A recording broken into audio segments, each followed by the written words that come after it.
باللہ من الشیطان الرجیم بسم اللہ الرحمن الرحیم۔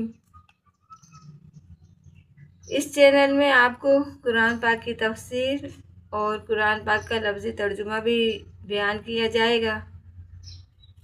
آج میں آپ کو سورہ فلق اور سورہ ناس کا شان نزول بیان کرتی ہوں۔ اس کی مختلف روایتیں ہیں کہ یہ دو صورتیں کس وجہ سے نازل کی گئیں۔ تو ایک کی روایت آتی ہے مسند احمد میں کہ نبی کریم صلی اللہ علیہ وسلم پر ایک یہودی نے جادو کر دیا تھا، جس کے اثر سے آپ صلی اللہ علیہ وسلم بیمار ہو گئے تھے۔ پھر حضرت جبرائیل علیہ السلام آئے، انہوں نے آ کر آپ صلی اللہ علیہ وسلم کو اطلاع کی کہ آپ پر ایک یہودی نے جادو کیا ہے، اور جادو کا عمل جس چیز میں کیا گیا ہے وہ ایک کنواں ہے، بیر زروان نام ہے، اس کنویں کے اندر یہ چیزیں مدفون ہیں۔ نبی کریم صلی اللہ علیہ وسلم نے وہاں پر آدمی بھیجے، وہ یہ جادو کی چیزیں اس کنویں سے نکال لائے۔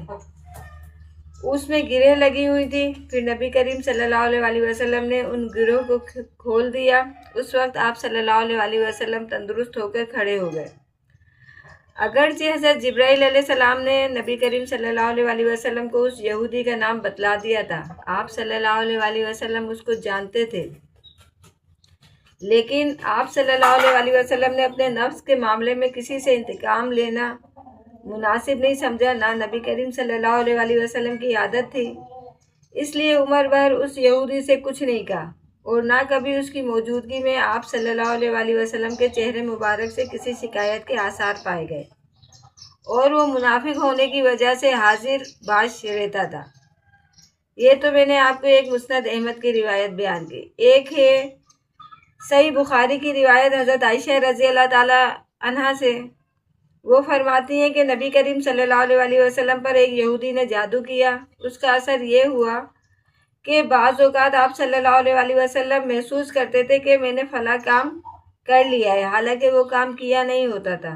پھر ایک روز آپ صلی اللہ علیہ وسلم نے حضرت عائشہ رضی اللہ تعالیٰ عنہ سے فرمایا کہ اللہ پاک نے مجھے بتلا دیا ہے کہ میری کیا بیماری ہے، اور فرمایا کہ خواب میں دو شخص میرے پاس آئے، ایک میرے سرہانے بیٹھ گیا اور ایک میرے پاؤں کی طرف۔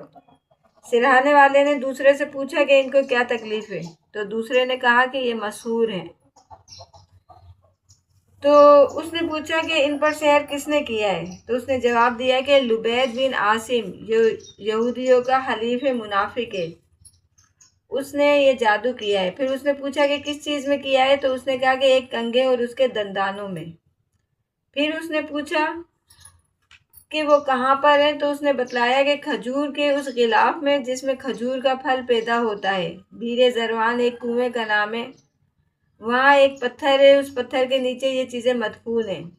پھر آپ صلی اللہ علیہ وسلم اس کنویں پر تشریف لے گئے اور وہاں سے یہ چیزیں نکال لیں، اور فرمایا کہ مجھے خواب میں یہی کنواں دکھلایا گیا تھا۔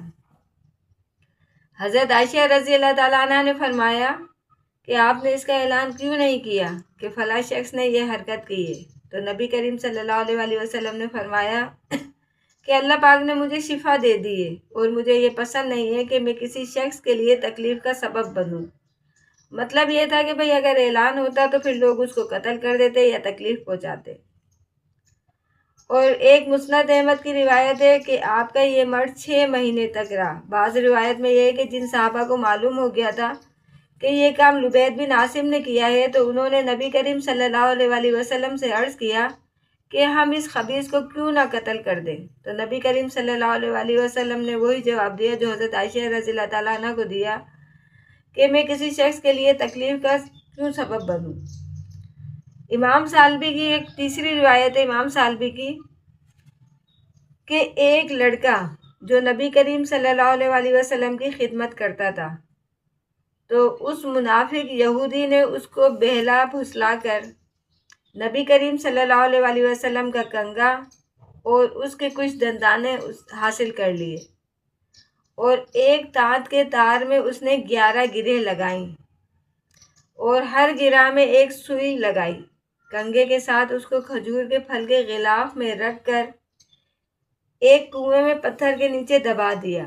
پھر اللہ پاک نے یہ 2 صورتیں نازل فرمائی۔ ان 2 صورتوں میں 11 آیتیں ہیں، اور پھر آپ صلی اللہ علیہ وسلم ہر گرہ پر ایک ایک آیت پڑھ کر ایک ایک گرہ کھولتے رہے، یہاں تک کہ سب گرہیں کھل گئیں۔ جیسے ہی وہ گرہیں کھلی، نبی کریم صلی اللہ علیہ وسلم پر سے اچانک ایک بوجھ سا اتر گیا۔ امید ہے آج آپ کو یہ ویڈیو پسند آئی ہوگی، اور اگر آپ کو یہ ویڈیو پسند آئی ہے تو اس کو لائک اور سبسکرائب ضرور کریں۔ جزاکم اللہ خیراً کثیرا۔